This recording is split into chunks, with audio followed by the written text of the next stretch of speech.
Jésus.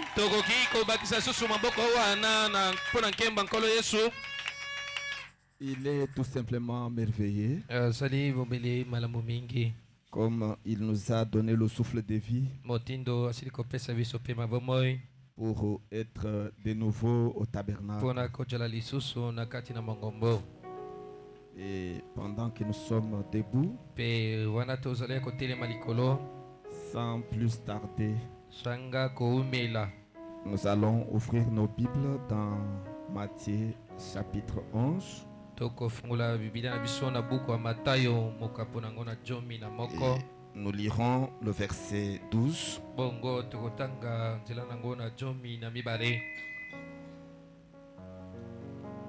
Depuis le temps de Jean-Baptiste jusqu'à présent, le royaume des cieux est forcé et ce sont les violents qui s'en emparent. Tangu ya Yohana Mubatizi kino sasa ipi bokunzi na balola yango ezali na makasi pe ezali batu na mpiko oyo bazali ko botola yango na makasi. Et puisse le très cher Jésus-Christ bénir la lecture de sa parole.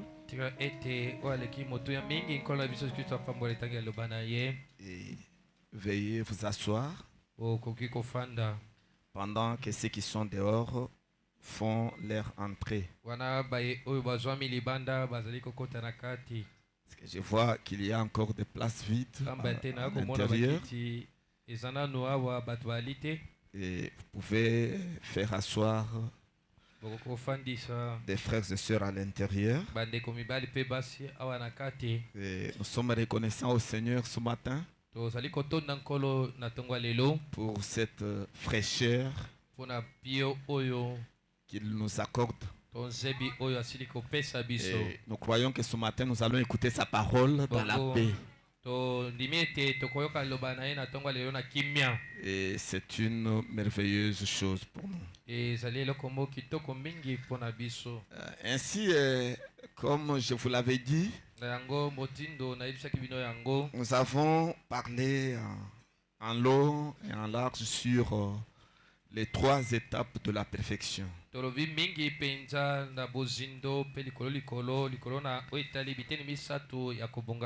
Et c'était pour moi une manière de placer le fondement avant que nous puissions aborder notre 3e étape de la rédemption, qui est consacré au temps d'acquisition ou encore le temps de la réclamation. C'est ce qu'on appelle le temps de la rédemption. Et le prophète William Branham montre que le baptême du Saint-Esprit, c'est une rédemption.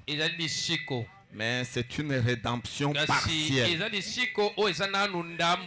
C'est pourquoi Paul a écrit aux Romains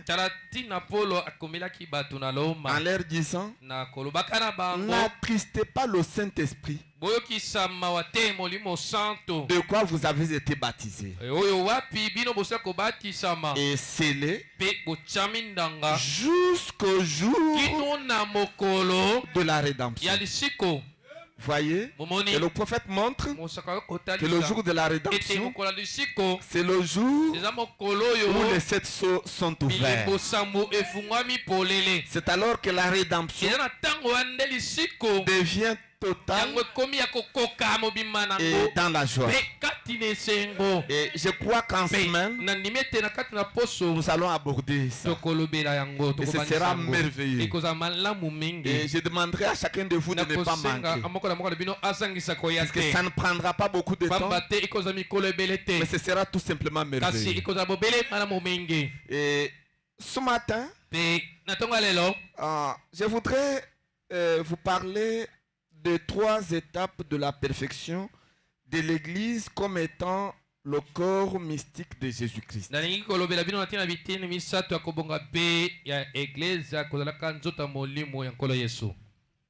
Et vous savez, l'église du Seigneur Jésus-Christ a commencé à Jérusalem. C'est le corps mystique de Christ. Je vois mon ami Boaz, que Dieu bénisse. Il m'avait promis qu'il serait là pour écouter la parole de Dieu. Et la santé va bien, je crois. Que Dieu vous bénisse beaucoup. Et l'église du Seigneur Jésus a commencé à Jérusalem avec la grande effusion du Saint-Esprit. Dans la chambre haute, et cet esprit de Dieu qui était descendu sur les 120 disciples qui étaient réunis là-bas. Et c'est à partir de ce moment-là que Simon Pierre, après être rempli de la puissance du Saint-Esprit, il est le premier à prendre la parole et à présenter l'évangile du Seigneur Jésus-Christ comme étant le Sauveur et le Christ. Et à cette occasion-là, il a baptisé le même jour environ 3000 croyants qui avaient donné leur vie à Christ. Voyez-vous, et à commencer par Jérusalem, les disciples de Jésus-Christ sont devenus des apôtres. Parce que le mot apôtre, ça veut dire un missionnaire. Un apôtre, ça veut dire un missionnaire. Ce n'est pas quelqu'un qui est sur place, qui n'effectue aucun voyage missionnaire. Mais il s'appelle apôtre. Aujourd'hui, il y a beaucoup d'apôtres dans le message, alors qu'en réalité, ils ne le sont pas. Vous devenez apôtre, c'est lorsque vous êtes missionnaire. Un apôtre, ça veut dire un missionnaire. Et ils ont répandu la bonne nouvelle partout en Israël et dans les pays limitrophes. Et c'est pendant cette période-là que Paul de Tarse, qui était appelé Saul, qui était un pharisien, s'était mis à les poursuivre, à les traquer, pour les arrêter, pour les tuer, pour les empêcher à répandre l'évangile de Jésus-Christ. Voyez-vous, et c'est sur son chemin vers la ville de Damas, c'est en Syrie, il allait persécuter les saints. Alors la lumière de Dieu, la colonne de feu, l'a projeté par terre et il l'a aveuglé. Il a aveuglé ses yeux. Et le prophète montre que c'était Dieu lui-même qui avait appelé Saul pour faire de lui l'apôtre des hommes des nations. Voyez-vous, et Dieu a changé son nom de Saul à Paul. Voyez-vous, et l'apôtre Paul a apporté l'évangile de Jésus-Christ en Syrie, en Grèce, en Turquie. Il est allé jusqu'à Rome. Voyez, parce que les autres apôtres s'arrêtaient à Jérusalem et il y en a qui refusaient même de quitter le territoire d'Israël. Et il voulait prêcher l'évangile seulement en Israël et dans les environs. Mais Paul, lui, a pris le courage de sortir avec l'évangile et d'aller avec ça au loin. C'est ce que Jésus-Christ avait dit. Allez partout le monde, apporter la bonne nouvelle à toute la création. A commencé par Jérusalem jusqu'aux extrémités de la terre. Voyez-vous, mais c'est Paul qui avait l'esprit de lion, la puissance de lion sur lui, qui avait le courage de prendre l'évangile et sortir d'Israël et de parcourir le pays jusqu'à Rome. Rome qui était la grande puissance politique à cette époque. Il fallait avoir le courage pour aller prêcher que Jésus-Christ est le Fils de Dieu et Jésus-Christ est le Seigneur. Ce n'était pas facile et cela lui a coûté la mort. Et il est mort là. Il était tué à cause de l'évangile. Et partout où Paul est passé, il a fondé des églises du Seigneur Jésus-Christ. Et la toute première église que Paul a fondée, c'est celle d'Éphèse. Voyez-vous, c'est pourquoi après son départ, il a laissé cette église-là à Jean le Divin, qui était devenu le pasteur. Maintenant, vous remarquerez que le choix de Dieu a porté sur Paul comme étant le messager de l'âge de l'Éphèse. Voyez-vous, parce que c'est lui qui a prêché plus que les autres.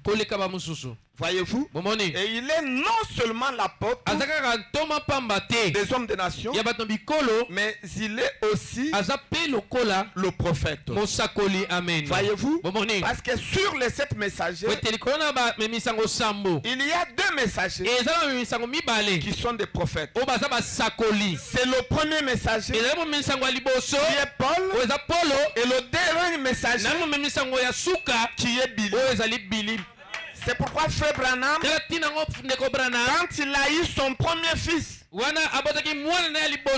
lui a donné le nom de Billy Paul. Paul, le premier prophète envoyé aux hommes des nations, et Billy, le dernier prophète envoyé aux hommes des nations.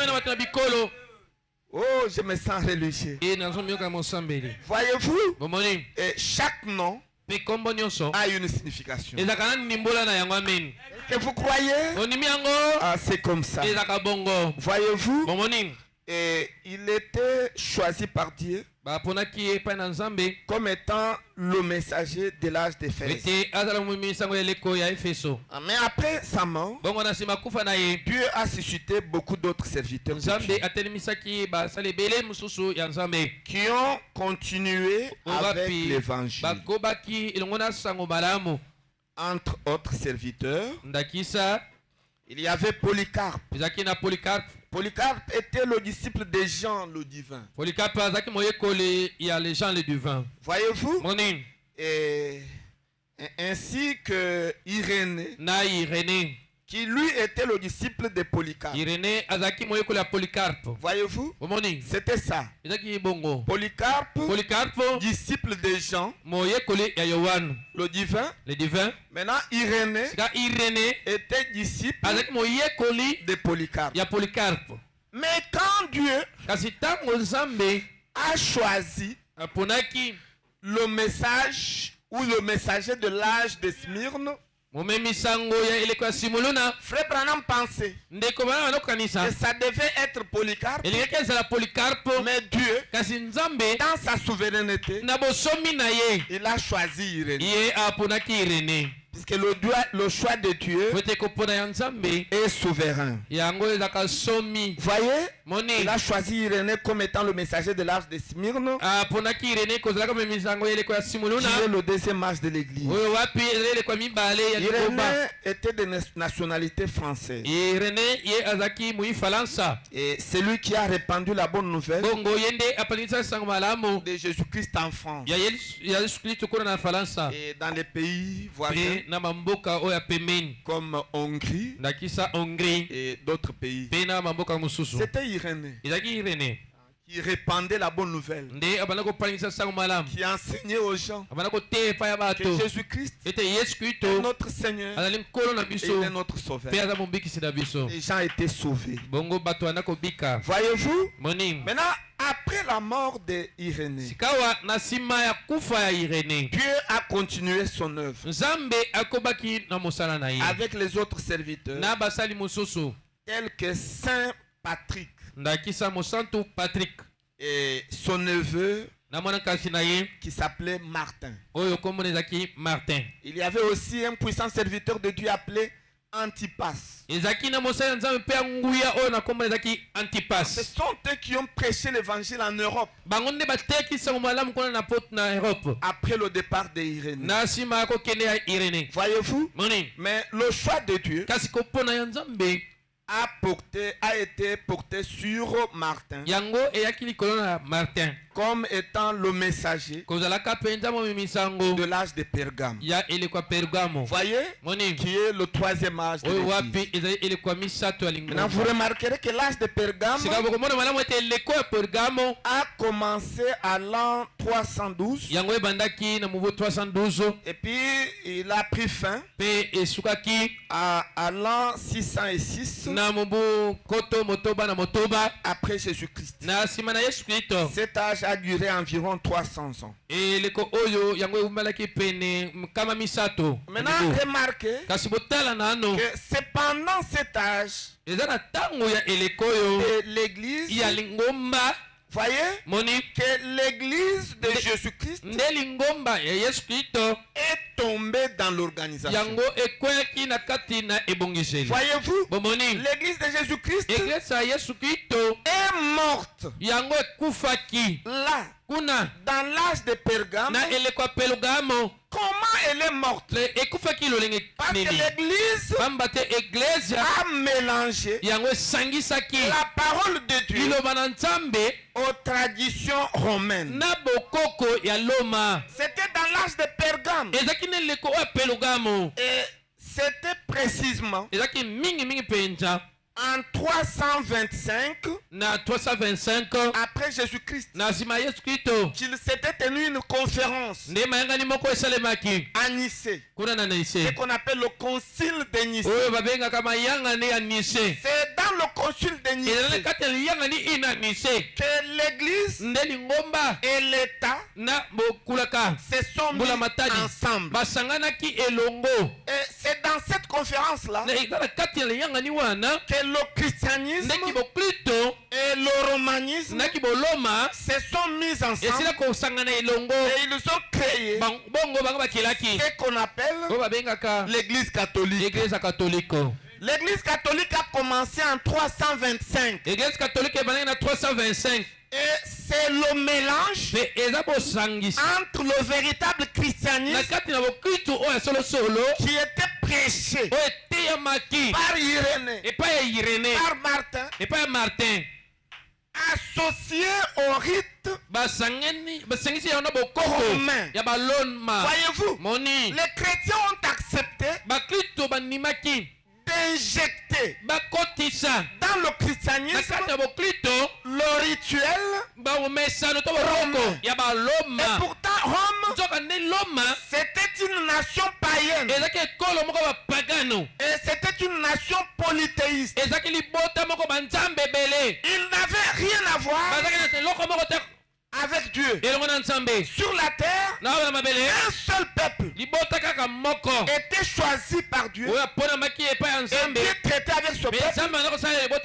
C'était Israël. Israël. Ce n'était pas Rome. Mais l'église du Dieu vivant a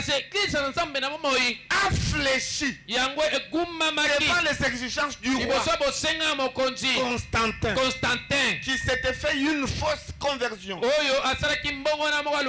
Il est venu auprès des disciples. Il a dit que si vous priez pour moi, alors que la guerre était en train de faire rage avec les barbares qui combattaient contre la Rome, et puis Constantin a dit aux chrétiens, si vous priez pour moi et que nous gagnons la guerre, je vais me convertir au christianisme, je deviendrai l'un d'entre vous.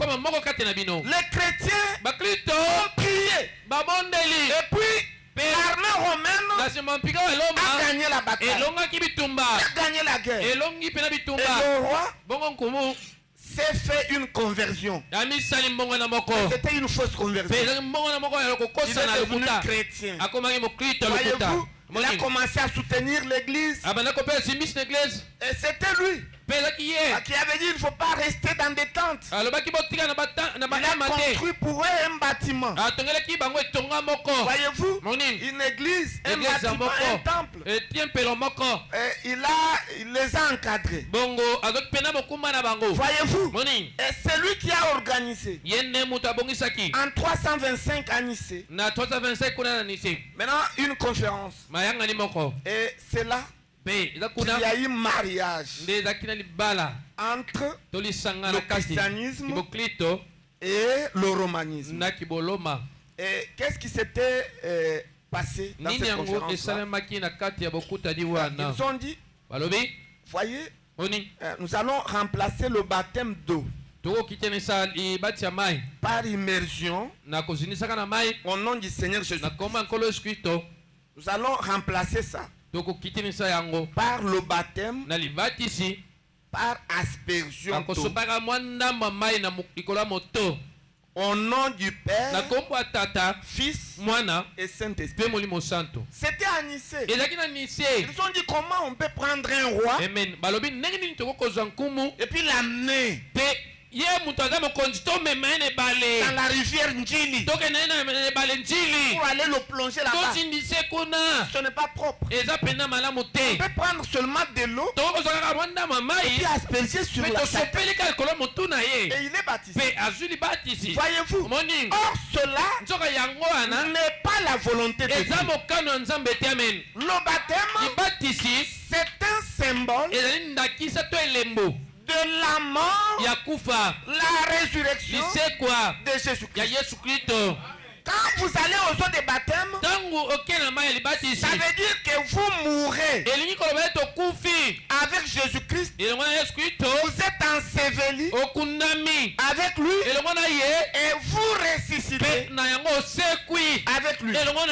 C'est pourquoi le véritable baptême doit absolument se faire au nom du Seigneur Jésus-Christ. Parce que c'est lui qui était mort, enseveli et ressuscité. C'est pourquoi Branham déclare que tout baptême qui est fait autrement que par immersion dans l'eau au nom du Seigneur Jésus-Christ, c'est un baptême adultère. Comme aujourd'hui, les soi-disant frères baptisent les gens au nom de William Marion Branham. Frère Branham n'est jamais mort pour nous.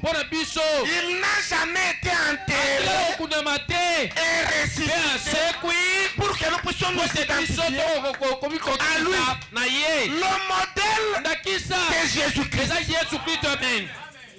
Voyez-vous, le véritable baptême, c'est par immersion dans l'eau au nom du Seigneur Jésus-Christ.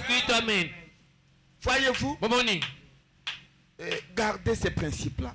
Et ils ont enlevé le baptême. Et puis, ils ont dit, qu'il y a la différence entre Jésus et Dieu.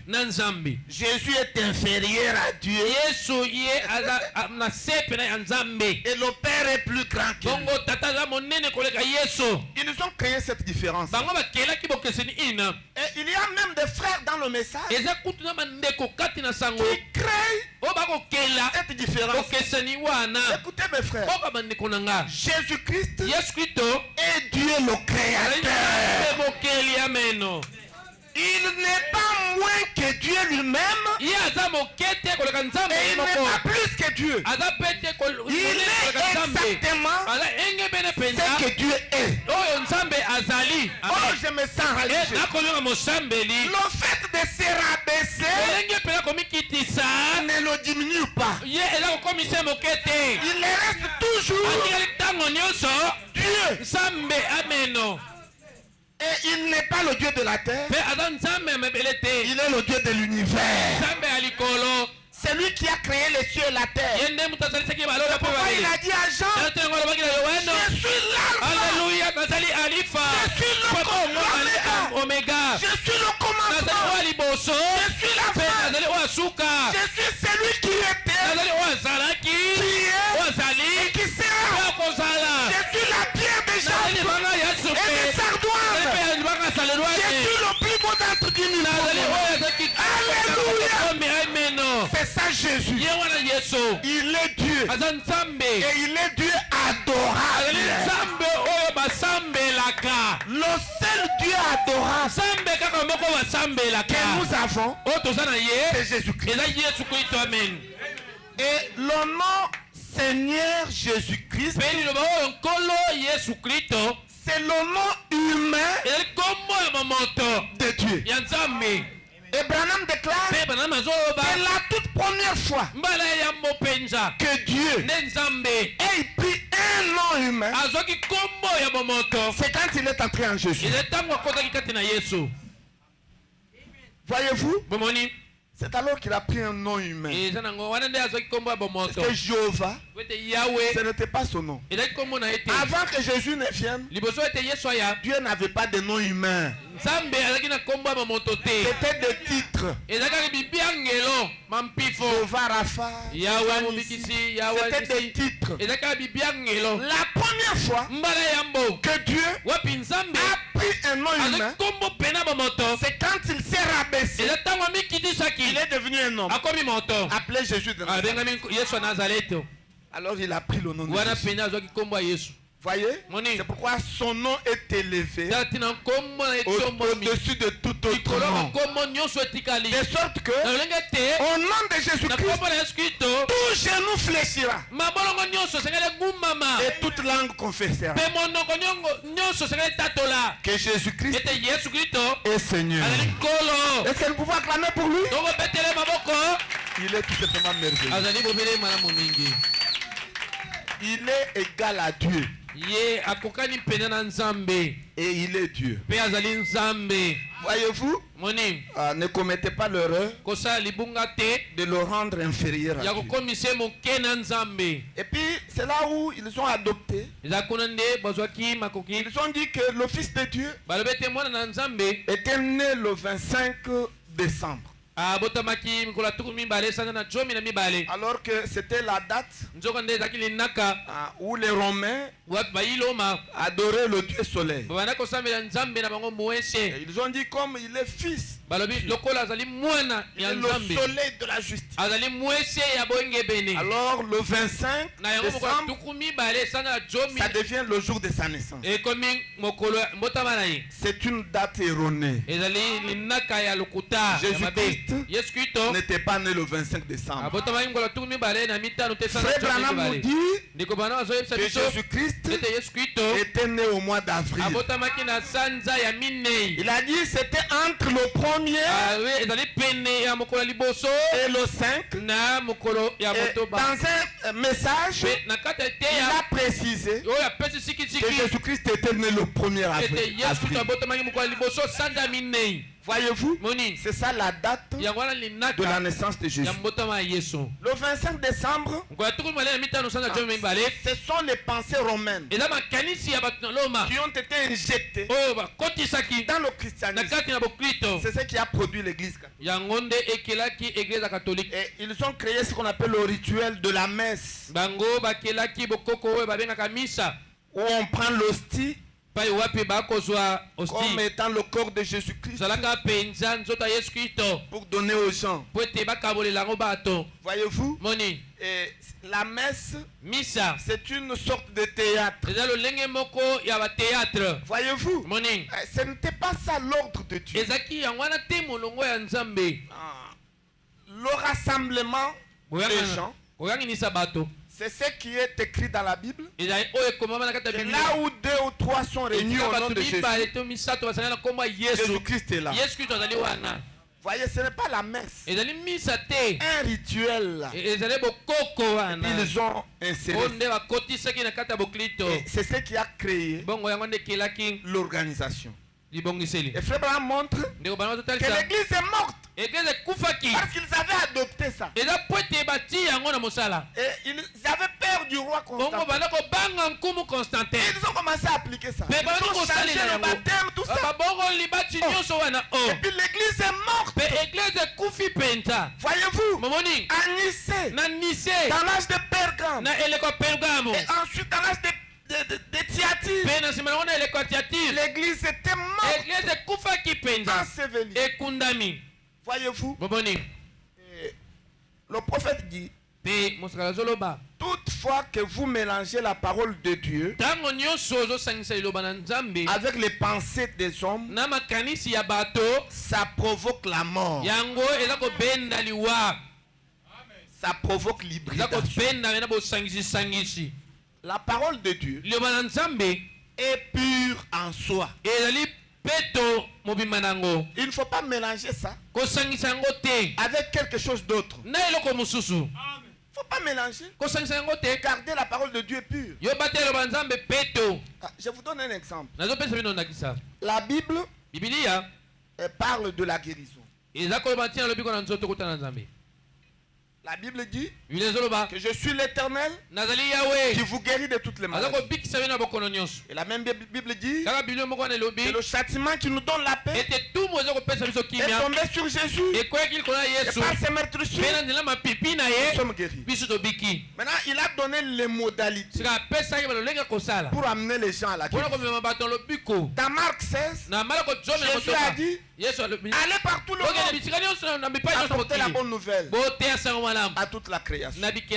Voici les miracles qui accompagneront ceux qui auront cru. Jésus a dit, en mon nom, vous allez imposer les mains aux malades et les malades seront guéris. Voyez-vous, et vous allez chasser les mauvais esprits qui vous obéiront.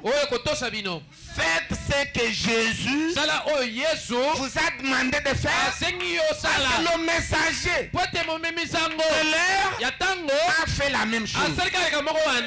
Quand vous allez évangéliser, les gens sont malades, imposez les mains et chassez les démons. Ne faites pas autre chose. Vous voyez, aujourd'hui dans le message, il y a du méli-mélo. Nous étions dans la convention en Angola. Un précieux prédicateur passe. Il prêche sur le 7e saut évangélique. C'était bien. Il a fait l'appel à l'autel. Et après, il fallait qu'il prie pour les malades. Il demande de l'eau. On lui apporte de l'eau dans le bassin. Oh, il demande la photo de la nuée. On lui apporte la photo de la nuée. On ne savait pas pourquoi il demande ça. Il rassemble les malades. Il prend la photo de la nuée. Il trempe dans l'eau. Dans le bassin de l'eau. Et puis il prie. Il dit que que je vais asperger cette eau pour vous les malades, à tout celui sur qui l'eau sera aspergée, il va guérir. Écoutez frère, pourquoi vous faites des choses comme ça? Imposez les mains, le démon va fuir. Qui est le démon devant toi? C'est lui qui est en vous. Il est plus fort que celui qui est dans le monde. Vous cherchez beaucoup d'astuces. Pourquoi? Ça montre que vous n'avez pas confiance dans votre prière. Et vous faites ce qu'on appelle l'eau bénite. L'eau bénite, c'est le rituel catholique. Avec l'aspergeoire. C'est le catholicisme. Vous prédicateurs, ne nous amenez pas le catholicisme dans le message. Et tout cela au nom de quoi? Au nom de la recommandation du Seigneur. L'ange ne peut pas marcher à l'encontre de la parole de Dieu. Si l'ange vous donne la recommandation, cette recommandation doit être conforme à la parole de Dieu. Vous voyez, il y a des choses comme ça. Ne les acceptez pas. Si quelqu'un veut vous asperger de l'eau, oh, c'est pour ta guérison. Dites-lui que tu es catholique. Je refuse. Vous voyez, vous condamnez les catholiques, mais dans l'entretemps, vous faites la messe. Écoutez, le prophète a donné une deuxième possibilité. Que dans l'église, quand quelqu'un tombe malade, c'est différent. Quand on va dans le champ de mission, dans l'église, quand vous tombez malade, au pasteur, je suis malade, nous n'allons pas directement vous imposer le même nom. Vous viendrez auprès des anciens. Selon le livre des Actes, nous allons vous demander de faire l'inventaire de la vie. Là où vous avez fait le mal. Quand vous êtes déjà chrétien et que vous faites le mal, Dieu peut vous punir par la maladie. Alors nous allons vous dire, répandez-vous, arrangez votre vie. Et puis vous allez arranger la vie. L'unique chose que nous pouvons prendre, c'est l'huile d'onction. L'huile d'olive que nous pouvons appliquer sur votre front et vous guérissez. C'est fini. C'est la parole. L'aspersion de l'eau, c'est une tradition catholique.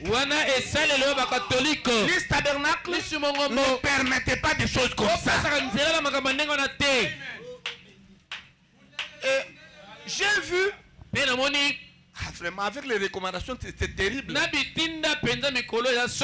avons reçu une sœur qui appartient à l'une des églises de la place. Elle était venue pour accoucher. Maintenant, le temps n'était pas encore arrivé. Maintenant, pendant qu'elle traînait, elle a appelé son pasteur. Pasteur, je voudrais accoucher, mais j'ai des complications. Nous lui avons dit non, ça ne sont pas des complications. Tu vas accoucher quand le moment viendra. Non, j'ai des complications. Vous savez, le pasteur dit attendez, nous allons prier pour que le Seigneur nous montre ce qu'il faut faire. Et puis quelques minutes après, il appelle. Bon, la recommandation est sortie de la maison de Dieu pour accoucher. Prends la Bible et puis tu t'assois. Les deux fesses, tu ouvres la Bible, tu t'assois les deux fesses là-bas. Et puis après, tu vas accoucher. Écoutez l'histoire. Ça, c'est un sacrilège. Un bandit spirituel. C'est un sorcier. Un pasteur comme ça, avec une recommandation comme ça, ne peut être qu'un sorcier. Frère Branham dit que la Bible, c'est notre livre sacré. Et il dit, elle doit être placée au-dessus de tous les documents. Et elle doit être ouverte. Si vous avez une bibliothèque, vous ne pouvez pas prendre la Bible et être en dessous des livres de géographie. Non, la Bible doit être au-dessus de tous les livres. Et elle doit être ouverte. Pourquoi? Parce que la Bible, c'est la parole de Dieu. La parole de Dieu, c'est Dieu lui-même. Et Dieu doit être au-dessus de tout. Mais comment toi, avec tes petites fesses sales, tu vas t'asseoir sur le livre sacré de Dieu? Tu es un antichrist. Ça, c'est une recommandation qui est sortie directement de l'enfer. Ça n'a rien à voir avec Dieu. Vous savez, ça m'a fait mal. Cela a fait mal à ma femme. Nous regardons la Bible. Non, ne s'assoit pas sur la Bible. C'est un livre sacré. Mon pasteur m'a dit de le faire. Nous lui avons dit, à cause de ce que tu viens de faire, tu ne vas pas accoucher maintenant. Et puis elle n'a pas accouché. Nous l'avons dit, tu accoucheras le jour où le Seigneur voudra. Il est parti. Et puis quelques semaines après, il est venu accoucher. Vous voyez? Alors ce sont des choses, il faut faire attention. Mais on le fait au nom des recommandations. Une recommandation qui va à l'encontre de la parole de Dieu. C'est antichrist. Gardez la parole de Dieu et vous serez sauvés. Mais curieusement, l'église d'où elle venait se plaint. Ici, vous n'êtes pas nombreux. Notre nombre ici, fois 5. Ils sont nombreux là-bas. J'ai compris que les Kinois aiment la fausseté. Quand tu me trompes un peu là, si tu le dis, j'ai vu le cercueil, l'unique façon pour toi de survivre, reste dans l'église. Alors vous voyez le frère en train de trembler. Ce pasteur là c'est un bandit. Voyez, quand il te dit j'ai vu le cercueil, il faut lui dire. Mais tout le monde mourra. Frère Branham a dit, aussi longtemps que l'enlèvement tape, nous allons nous amener un à un. C'est la loi de Dieu. Voyez, il faut décourager des gens comme ça. Il ne faut pas accepter toutes ces prophéties fausses. Mais la prophétie d'argent n'existe pas. Vous savez, non, je n'ai pas du travail. J'ai besoin que Dieu m'oriente. Tu feras tout un mois. Recommandation et et il n'y aura pas de recommandation. Le travail, il n'y a pas de recommandation. Mais il y a des recommandations quand tu es grosse. Au cercueil. Je vois le cercueil. Au césarien. Oh. Est-ce que vous aimez la parole de Dieu? Soyez bien enseignés. et équilibré. Tout ce dont vous avez besoin se trouve en vous. Appliquez la loi de la foi. Rien ne résistera à votre propre prière. Jésus-Christ disait toujours que ce n'est pas moi, c'est ta foi qui t'a guéri. Oh, je me sens religieux. Tout se trouve en vous. Manifestez ça. Croyez, parlez et croyez dans votre parole. Les choses se feront. Et n'ayez pas peur. La peur, c'est un fléau. Et tout serviteur de Dieu qui crée en vous la peur, c'est un démon. Écoutez, la peur, c'est le diable. Un vrai serviteur de Dieu a créé la foi. Même si je vous trouve agonisant, je vais dire que Dieu va te guérir. Je ne veux pas créer la peur. Et n'ayez pas peur. Écoutez, je vous avais dit que l'astuce que Branham m'avait donnée. Quelque chose comme ça.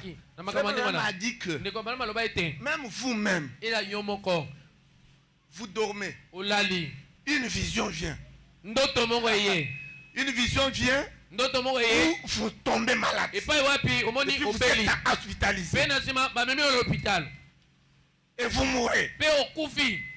Écoutez, il dit il ne faut pas accepter. La vision est vraie, mais il faut la refuser. Il dit c'est comme quelqu'un. Il est chez lui, il voit l'agence d'assurance venir avec un panier. À l'intérieur, il y a des serpents à sonnette. Donc les serpents qui, quand ils vous mordent, vous mourrez. Maintenant, on a écrit sur le panier votre nom. On a écrit Kadima Joël. Le panier vous est destiné. Maintenant, quand vous allez regarder, qu'est-ce qu'il y a dans le panier?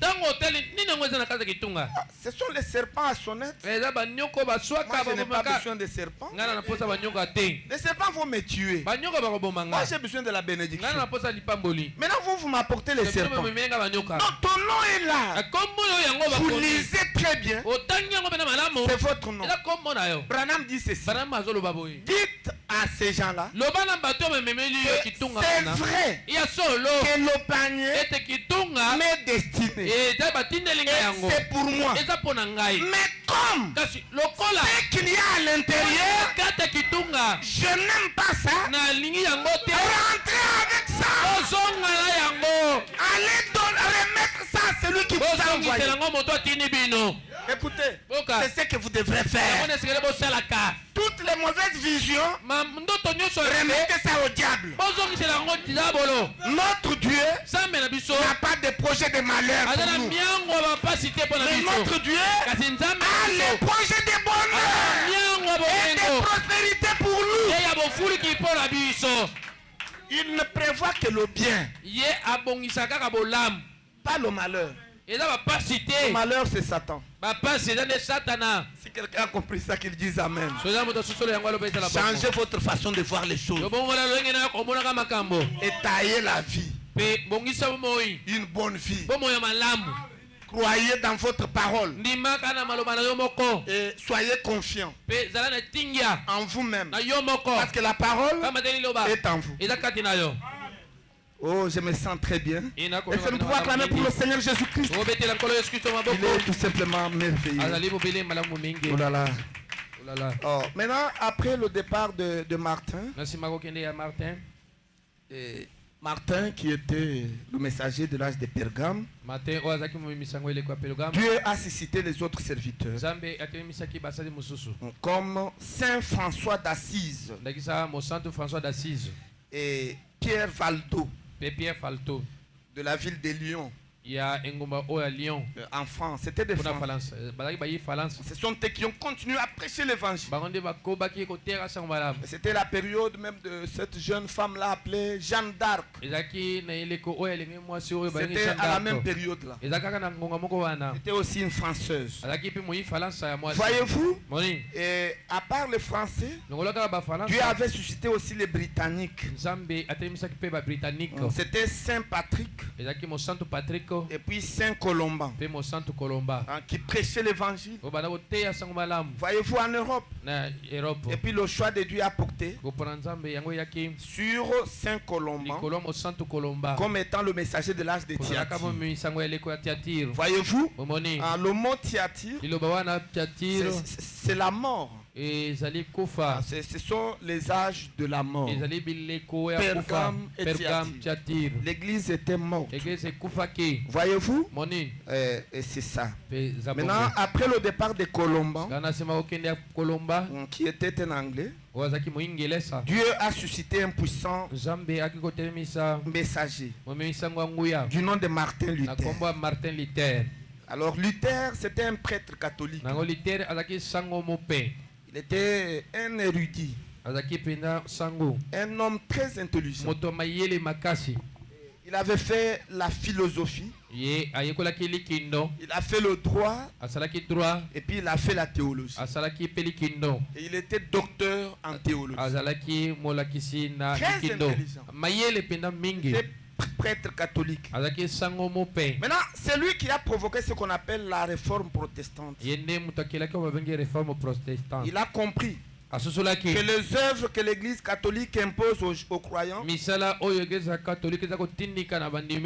les sauvent pas. Vous trouvez, il faut prier 50 fois la prière de notre Père pour obtenir le pardon de votre péché. Des œuvres comme ça ne sauve pas. Et puis Martin Luther a compris c'est de la fausseté. Voyez-vous, et il disait seule la foi sauve l'homme. Les œuvres sont inutiles. Et son message était le juste vivra par la foi. C'était le message de la justification.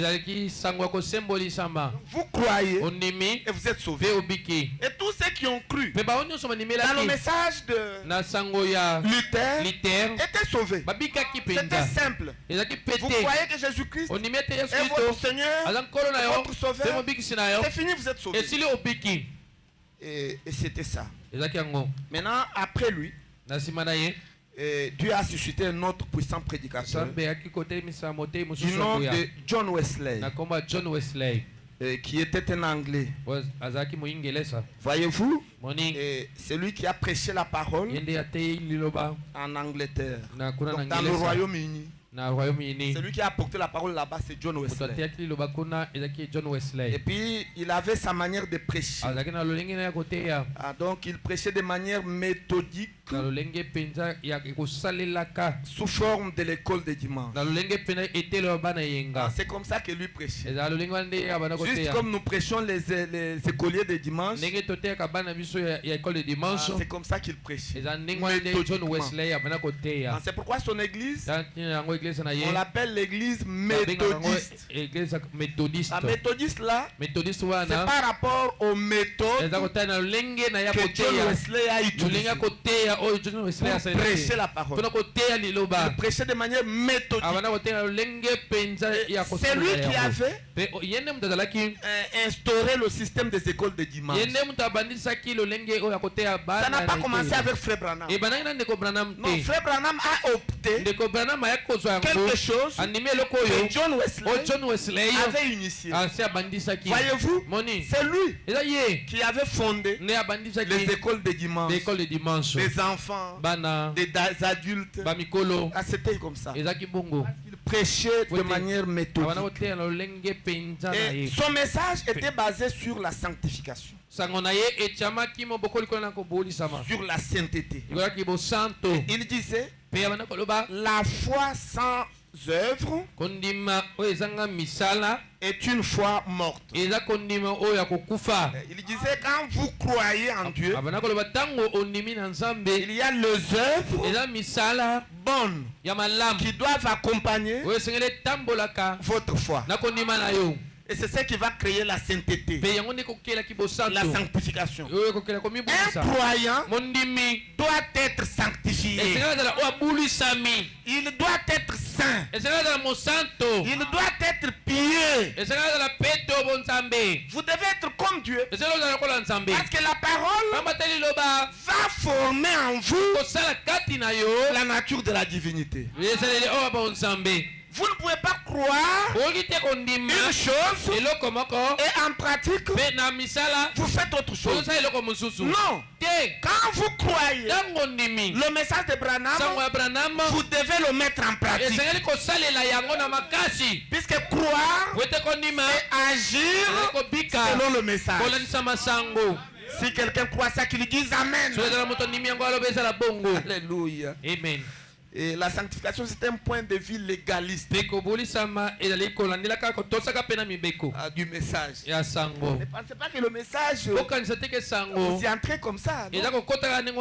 Comme nous l'avons lu. C'est le royaume de Dieu. Et ce sont les violents qui entrent. Toi, tu es un goï-goï. Aucun effort pour vivre la vie de sainteté. Mouibi. Voleur. Toi la même personne, menteur. Quelqu'un ose oublier son argent. 5 minutes de ça est belé aussi au bindi. 5 minutes de trop. Ah, toi tu prends ça. Ah.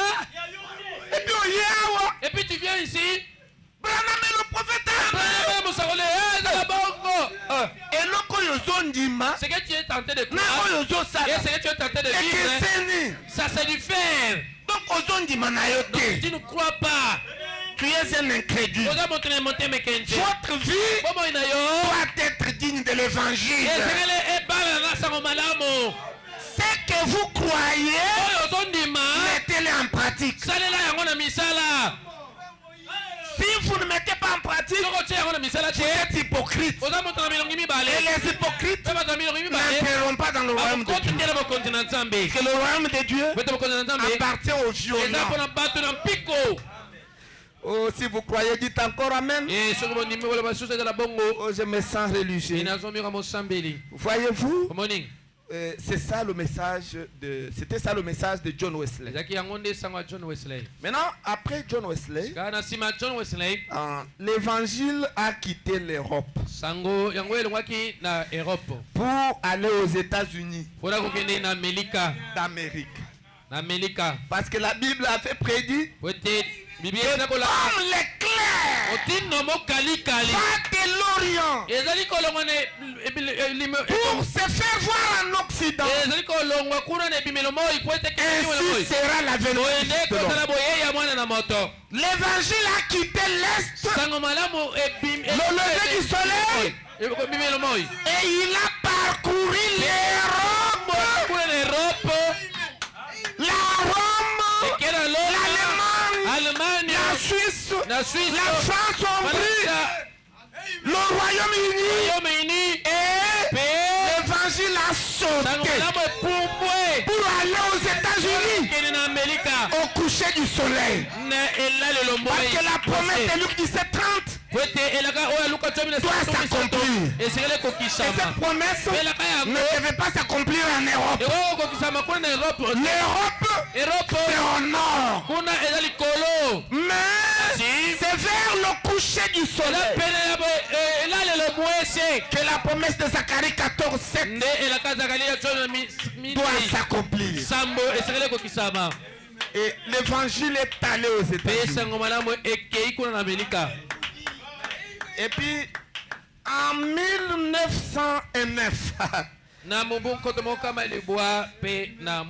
c'est l'année qui correspond exactement au début de l'âge de la Odyssée.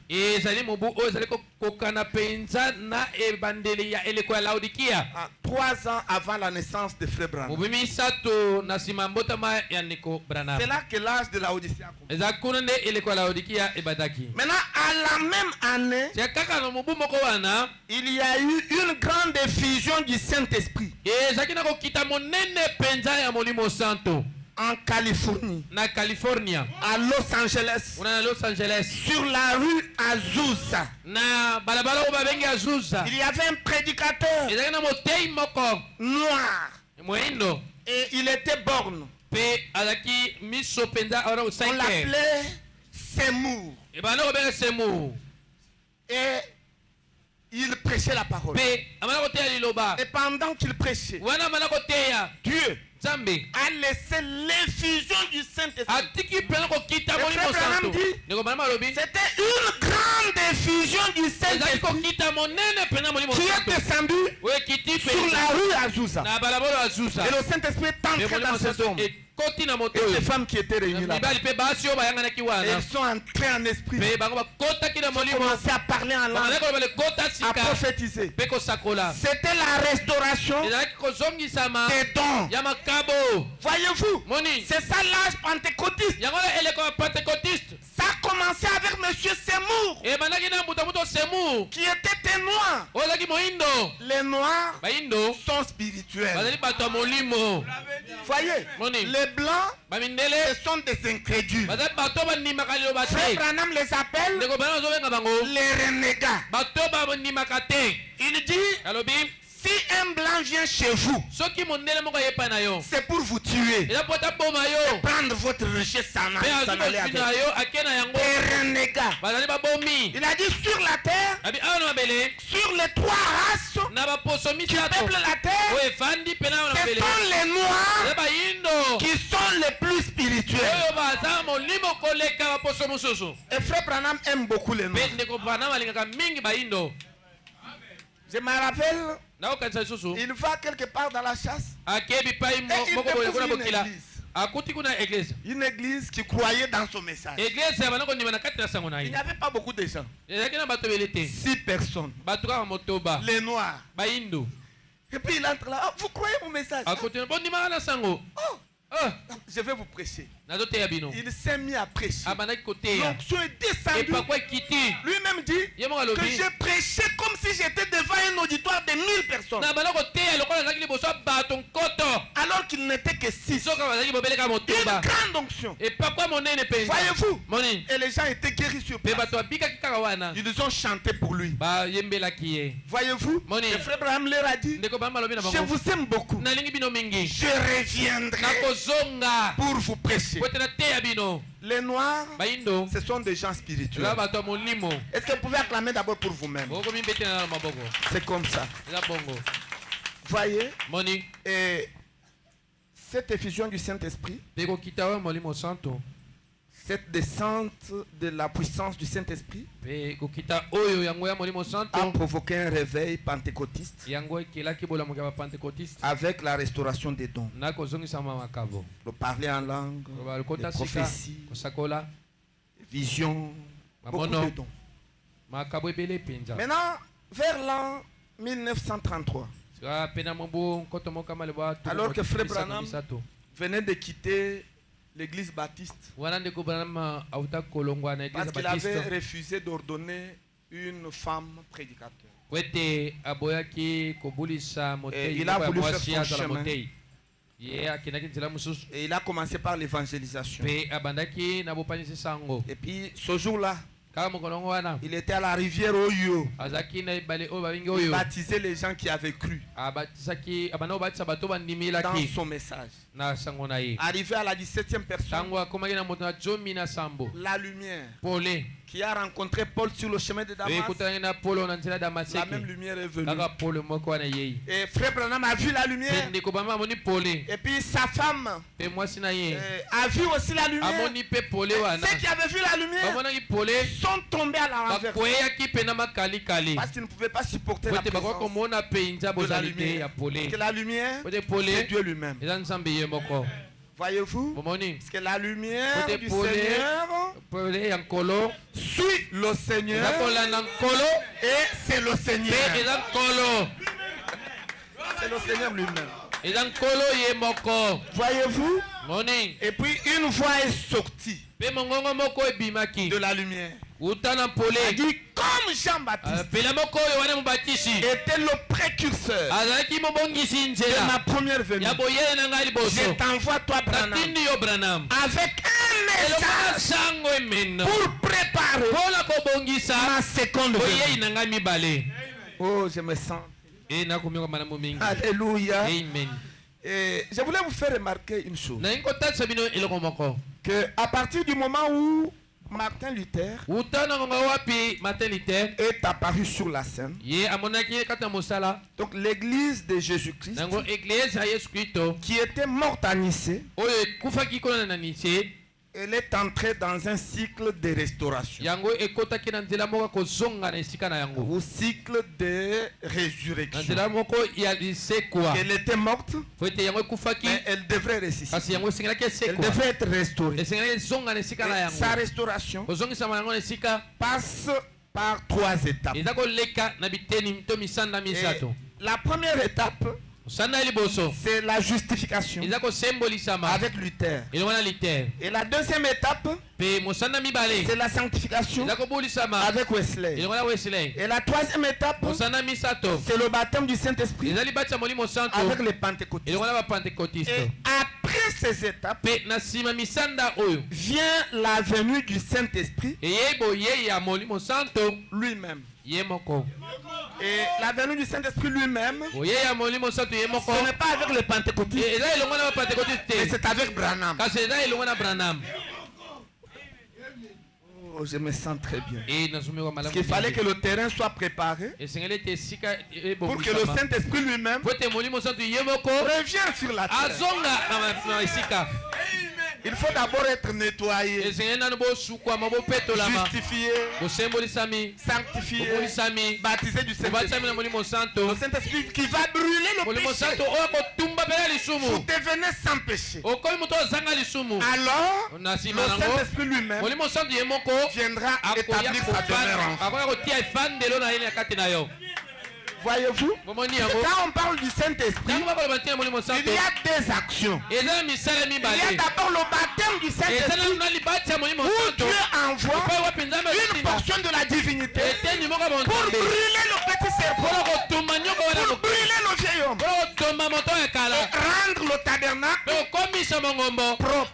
Et alors, la colombe vient s'asseoir. La colombe, c'est Dieu lui-même. Si quelqu'un croit ça, qu'il dise Amen.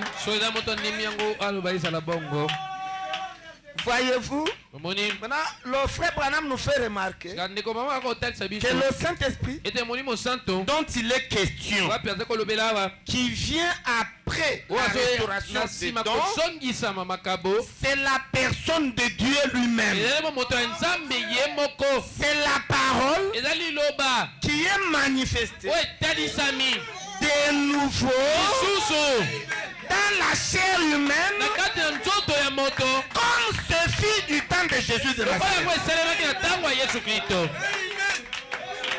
Donc ce qui s'était passé là-bas doit se passer aussi ici. Et c'est ça l'âge dans lequel nous nous trouvons. Est-ce que vous croyez la parole de Dieu? Est-ce que vous allez croire les citations du prophète? Ce n'est pas ma déclaration à moi, mais c'est le prophète qui a montré ça. Et ce sont des bonnes choses. Vous me promettez que vous allez aimer ça?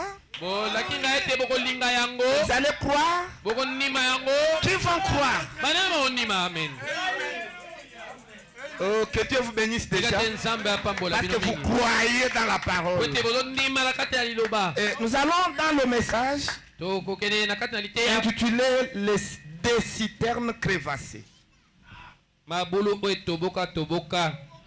Des citernes crévassées. Ce sont les dénominations. Des citernes crévassées. Aujourd'hui, il n'y a qu'une seule arche qui n'est pas troué. C'est le message de Frère Branham. Il faut être dedans. Toutes les dénominations que vous voyez là, ce sont des citernes crevassées. Au paragraphe 14. C'est prêché le 26 juillet 64.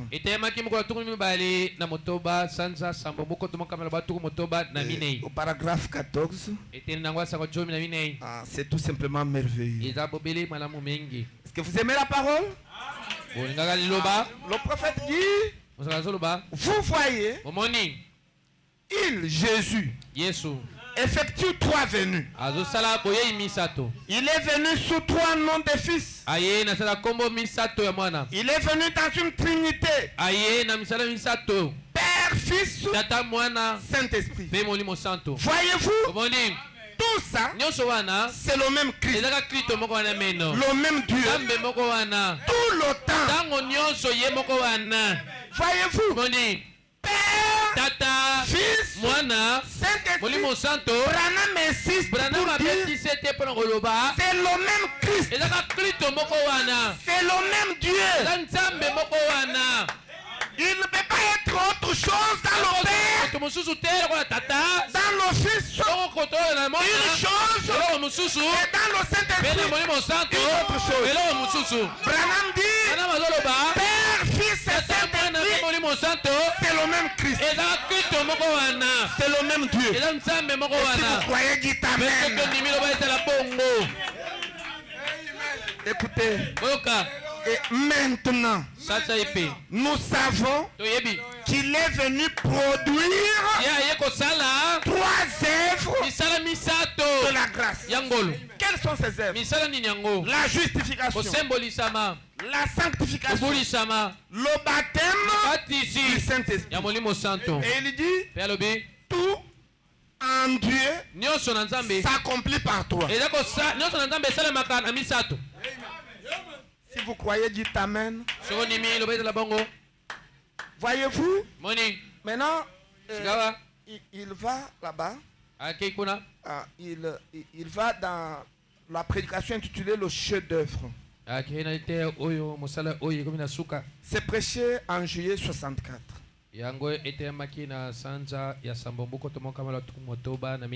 Le chef-d'œuvre. Paragraphe 136. Pour ceux qui sont en train de prendre note. Voyez, c'est pour soutenir ce que nous venons de dire. Le chef-d'œuvre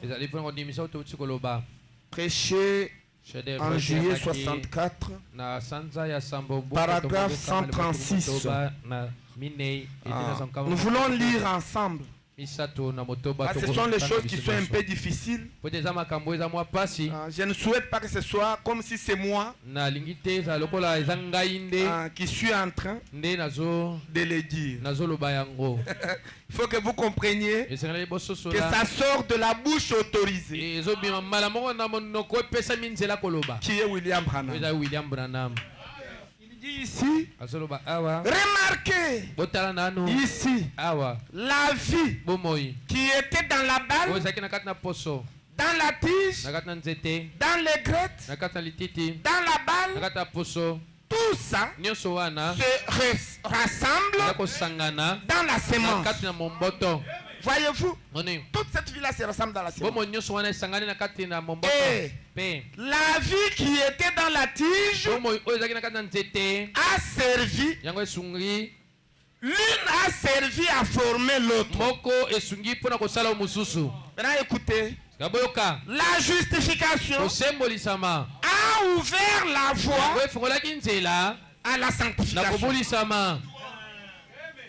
Et la sanctification a ouvert la voie au baptême du Saint-Esprit.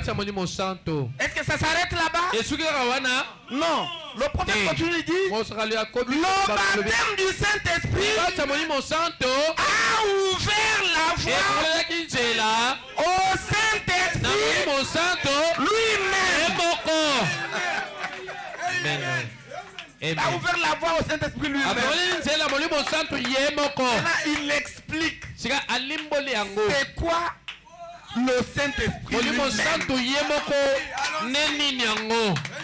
Ce n'est pas un slogan. Le Saint-Esprit lui-même. C'est quoi? Il explique, il dit, pour qu'il descende dans sa perfection. En faisant quoi? En ramenant la parole de nouveau. Pour faire quoi? Pour pouvoir se manifester. La parole doit se manifester de nouveau. Et ce sera le Saint-Esprit lui-même. La parole s'était manifestée en Jésus. C'était la filiation. Mais la même parole s'est manifestée dans Branham. Et nous entrons dans la fonction du Saint-Esprit. Dieu lui-même à l'intérieur du cœur de l'homme. Vous voyez? Et c'est ça l'âge dans lequel nous vivons. C'est ça l'insistance de notre âge. L'insistance de notre âge. La justification, sanctification, baptême du Saint-Esprit, c'est pour nous. Nous parlons sur ça. Mais l'insistance, c'est sur le Saint-Esprit lui-même. Et le Saint-Esprit lui-même, c'est la parole qui était manifestée en Jésus et qui doit être manifestée de nouveau dans Branham. Quand la parole est manifestée de nouveau, c'est le Saint-Esprit lui-même. Et quand vous croyez, la même parole entre en vous. Vous devenez aussi les épîtres écrites. Est-ce que vous croyez la parole? Oh, je me sens religieux. Nous ajoutons l'autre écriture. C'est dans le troisième sceau. Le troisième sceau. Prêché en 63. Le 20 mars. Et puis au paragraphe 263. Que nous devons donner plusieurs témoignages pour que cette notion soit bien comprise. Est-ce que vous aimez la parole de Dieu? Le troisième sceau, 263. Écoutez, le prophète dit, et exactement comme l'église qui est comme ça. L'église antichrist, elle avance. L'épouse aussi est passée par différentes choses. Quelles sont les différentes choses? La justification, la sanctification, le baptême du Saint-Esprit. Et elle continue à avancer. Elle est passée par la justification, baptême du Saint-Esprit, sanctification, baptême du Saint-Esprit. Branham dit, et elle continue à avancer. Ne vous arrêtez pas au baptême du Saint-Esprit. Non.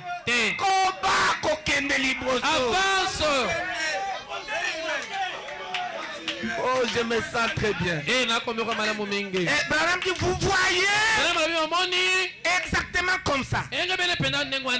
Seulement eux, ils ont eu leur réveil en premier. Alors que l'église, elle l'a en dernier. Les 3 premières années, les 3 premières étapes ont conduit à l'âge des ténèbres. Voyez? Ensuite, les troisième. 3 étapes, c'est l'église qui sort. Elle sort d'où? À partir de la justification, virgule, de la sanctification, virgule, du baptême du Saint-Esprit, virgule. Est-ce qu'elle s'arrête là-bas? Non. Elle continue jusqu'à Dieu incarné.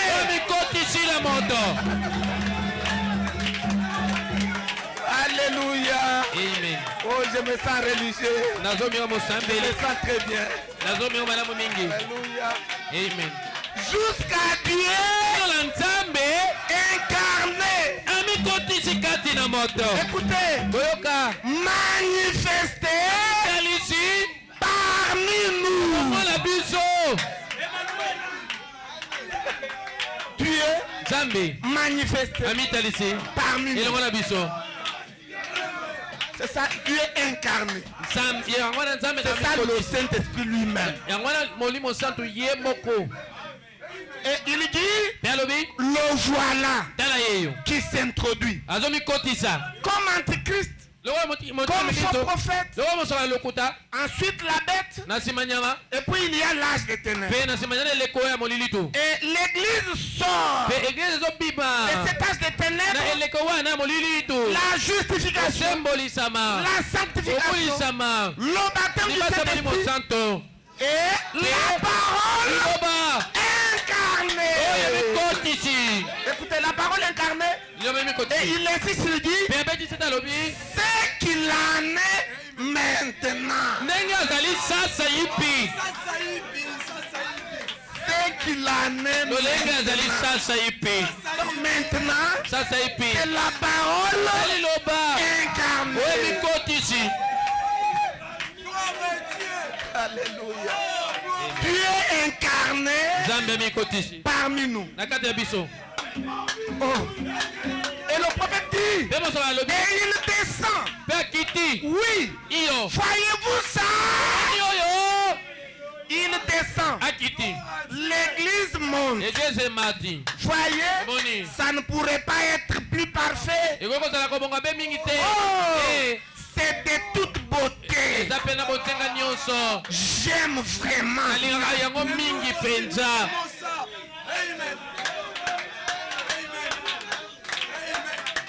Vous aussi vous aimez ça, n'est-ce pas?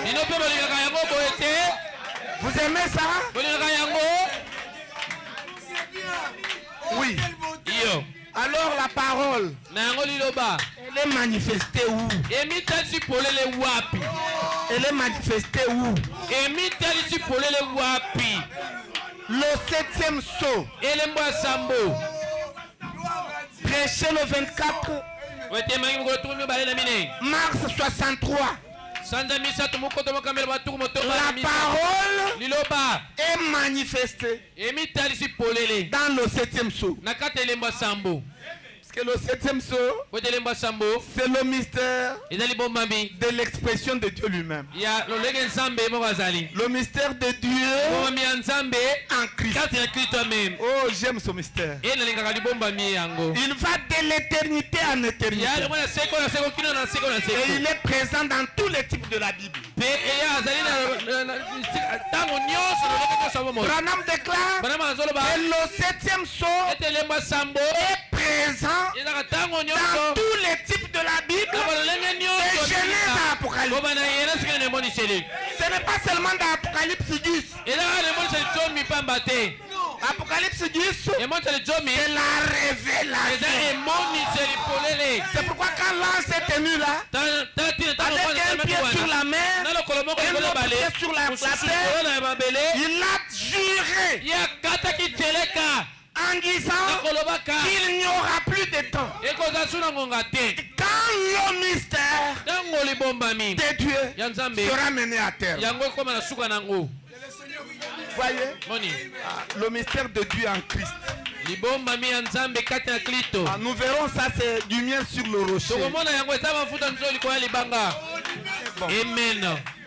Vous êtes là, 7e soir, paragraphe 330. Paragraphe 330.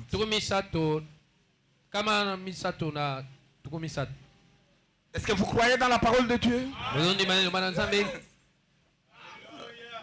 Nous lisons ensemble. 330. Le prophète dit, le royaume de Dieu vient. Est-ce que vous croyez que le royaume de Dieu vient? C'est le baptême du Saint-Esprit dans le cœur de chacun de nous. Le royaume de Dieu vient. La transformation se poursuit. De plus en plus. Du négatif au positif. Comme cela a été le cas. Or, les gens ne devraient pas s'achoper à ça. Les gens s'achoppent. Si vous parlez de la justification, ça passe. Sanctification, ça passe. Baptême du Saint-Esprit, ça passe. Mais quand vous parlez du Saint-Esprit lui-même, ça pose problème. Et Frère Branham dit, les gens ne devraient pas s'achoper à ça. Écoutez, le royaume de Dieu se transforme comment? De la justification à la sanctification. Au baptême du Saint-Esprit. Et ensuite, ici, et il le répète, ici. C'était où? Le papa de Billy Paul est terrible. Je me suis toujours posé des questions. Et ici? Et ici? Ça veut dire quoi? Je ne sais pas. Je ne sais pas ce que je peux vous dire. Mais sachez que après le baptême du Saint-Esprit, Dieu lui-même se manifeste ici et ici. Et il pose la question, voyez, nous nous rapprochons simplement toujours plus de Dieu. Alléluia. Amen. Ah, je me sens religieux. Alléluia. Amen. Ah, nous nous rapprochons de la justification, sanctification. Mais on est un peu à distance. De la sanctification au baptême du Saint-Esprit, nous sommes un peu plus proches. Mais du Saint-Esprit et ici, l'ombre et la réalité deviennent un. Le positif et le négatif sont mis ensemble. C'est ça l'âge dans lequel nous nous trouvons.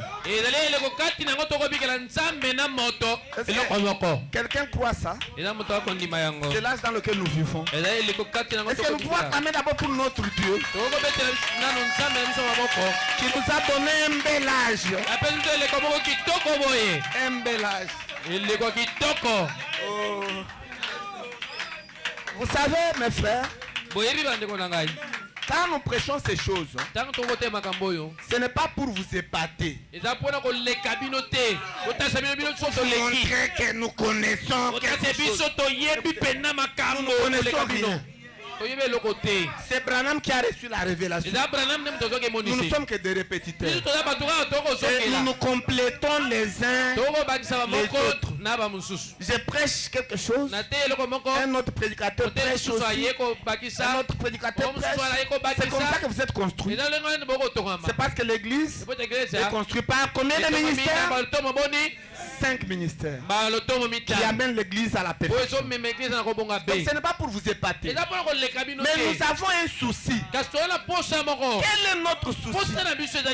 Remarquez que notre salut est lié à la reconnaissance de ce que le Seigneur Jésus-Christ a fait dans l'âge dans lequel nous vivons. Écoutez, nous ne sommes pas dans l'âge pentecôtiste. L'âge pentecôtiste, c'est la balle. Nous sommes dans l'âge du grain de blé. L'âge où la parole entière est rendue manifeste dans la chair humaine. C'est ça l'âge dans lequel nous vivons. Et c'est ce qui nous sauve. De la justification au baptême du Saint-Esprit. Et puis tu refuses de croire. Dis à l'enfer. Frère Branham dit, vous pouvez être baptisé du Saint-Esprit et aller en enfer.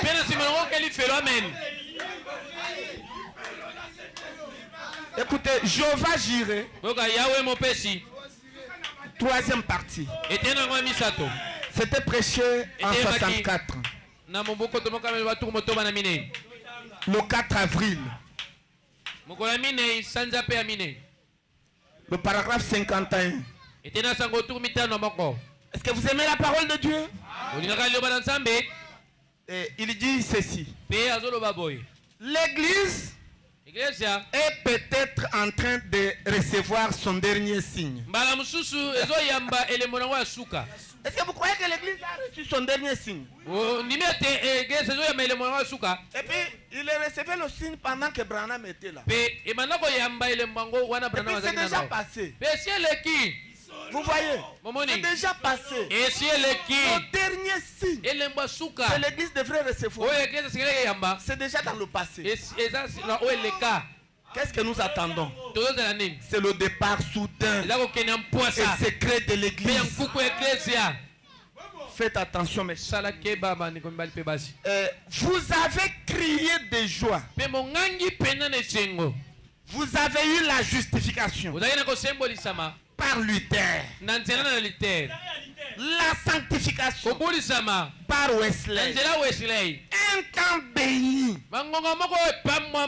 Des cris et de joie. De parler en langue. D'interprétation de langue. De guérison divine. Tout ça, c'est bien. Mais où en sommes-nous maintenant? Justification est l'équipe. Sanctification est l'équipe. Baptême du Saint-Esprit avec restauration est l'équipe. Maintenant, Branham nous pose la question. Où en sommes-nous?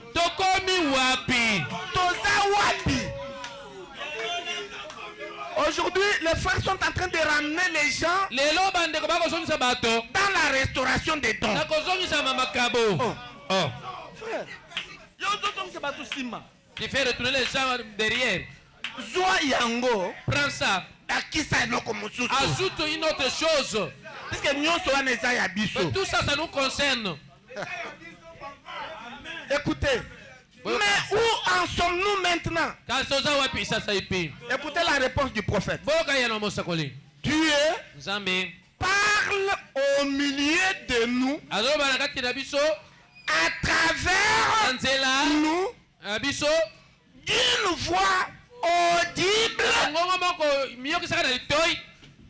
voix audible, comme il l'a fait là-bas. C'est ça l'âge dans lequel nous vivons. C'est pourquoi Frère Branham a fait une déclaration. Il a dit qu'aujourd'hui, Elohim a parlé l'anglais. La voix qui est sortie de la bouche de Branham, c'est la voix de Dieu. Ce n'est pas la voix d'un homme.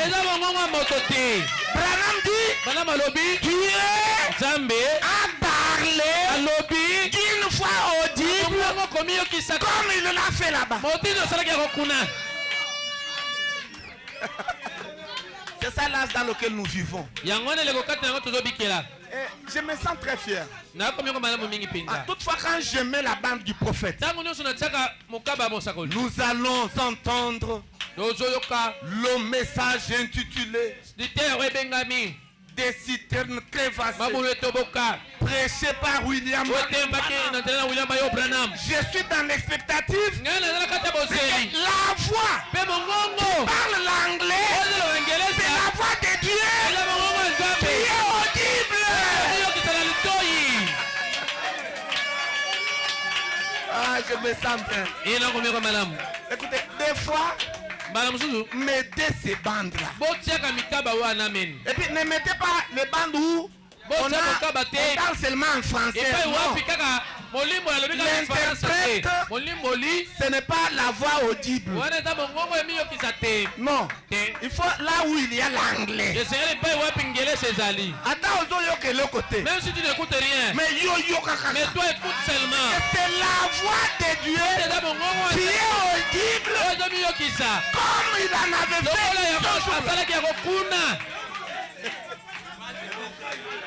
Est-ce que vous aimez ça? Ce que je vous dis est vrai. Et la voix de Dieu chasse les démons. Où est Frère Jancy? Frère Jancy, il a un témoignage. Un jour, il avait mis la bande. Les militaires étaient venus pour l'arrêter. Un groupe de militaires. Il avait la bande du prophète, lui ne savait pas. Et le prophète était en train de prêcher. Et puis les militaires sont venus. Ils se sont assis dans la véranda.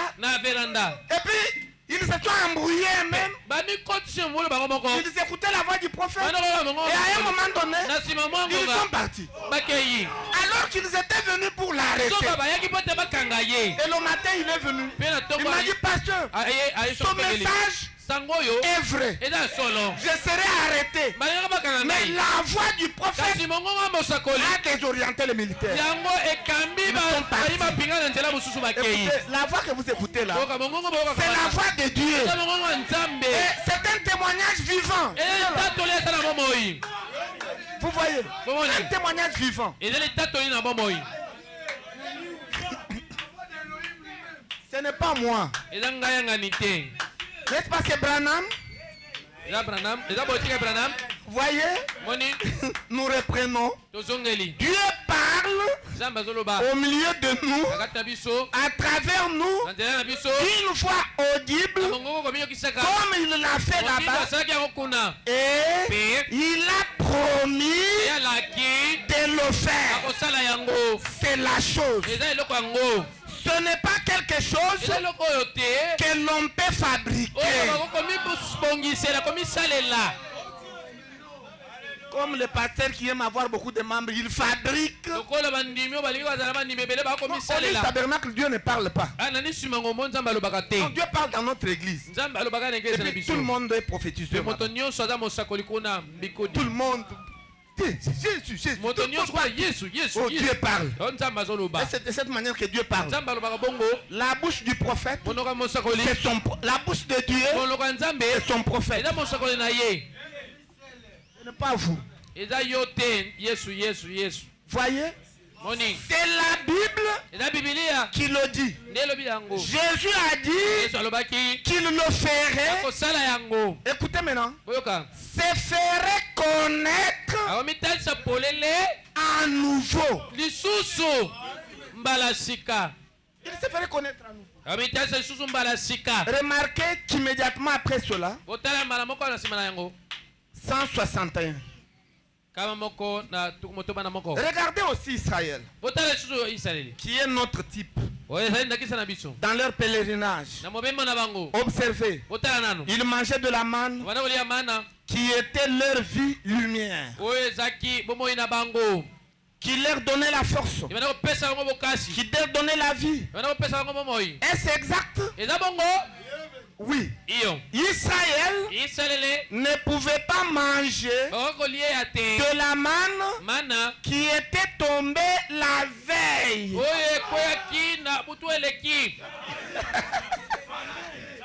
J'aimerais que vous disiez amen à la parole de Dieu.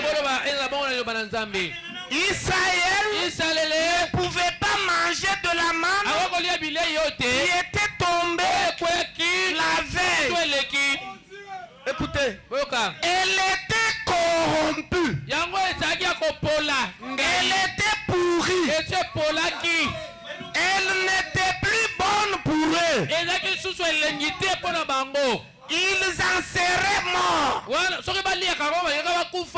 Écoutez, la manne qui hier les maintenait en vie, les tuerait aujourd'hui.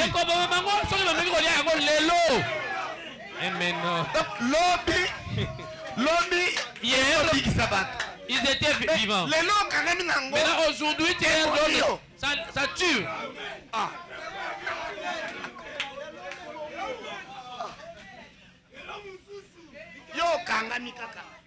Nous, c'est le baptême du Saint-Esprit, frère. Toi, tu es toujours là. Biso, les bâtiments au niveau centre. Vos choses là, des mystères, nous n'aimons pas ça. Nous n'en voulons pas. La restauration des dons, c'est la manne d'hier.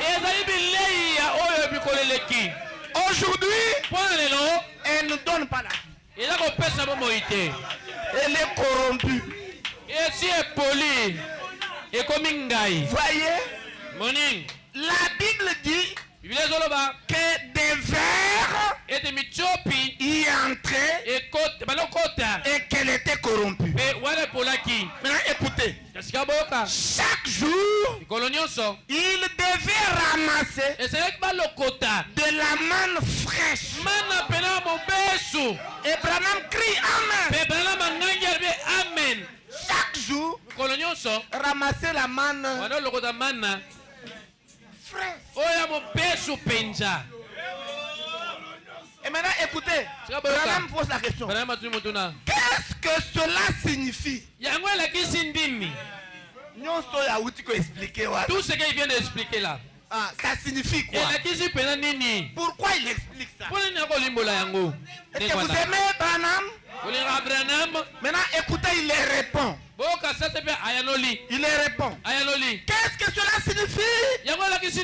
Écoutez la réponse de Branham. Ceux qui vivent de la manne de Luther, de Wesley et celle d'autrefois mangent des choses corrompues qui les tuent spirituellement.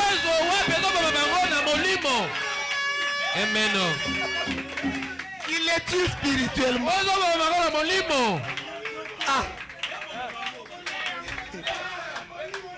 Et frère Branham pose la question. Voyez-vous? Et il répète. Cela vous tue. Vous êtes morts dans vos traditions. Maintenant, 162. Écoutez. La manne d'hier, celle de Luther, n'aurait pas marché pour les méthodistes. Et la manne des méthodistes n'aurait pas marché pour les pentecôtistes. Écoutez maintenant. La manne des pentecôtistes ne marche pas pour aujourd'hui. Ça ne marche pas pour aujourd'hui. Et il pose encore la question. Voyez-vous ce que je veux dire? Il insiste. Voyez-vous ce que je veux dire? Et il répond. Chaque jour, jour après jour, une manne fraîche est venue. Il y a ici un homme qui peut élever la lumière. Et il dit, il en est aussi pour les âges de l'église. La manne de Luther était le message de la justification. Écoutez, celle de Wesley était la manifestation de la sanctification. Celle des pentecôtistes était la restauration des dons. Mais celle-ci,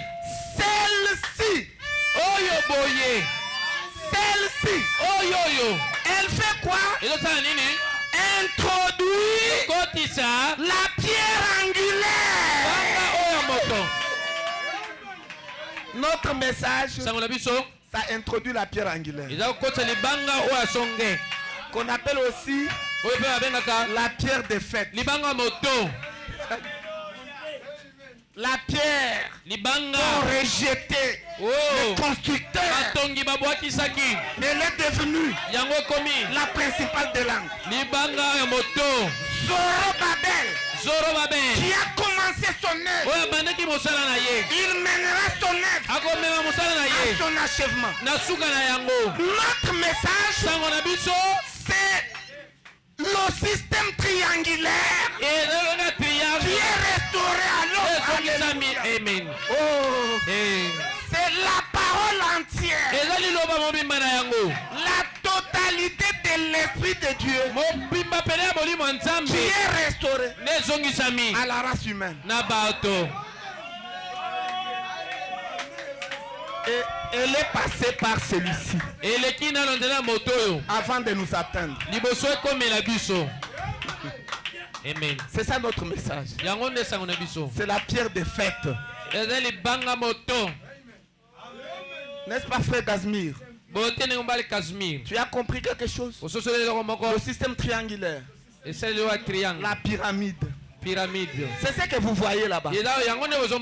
C'était descendu sur la montagne du soleil couchant.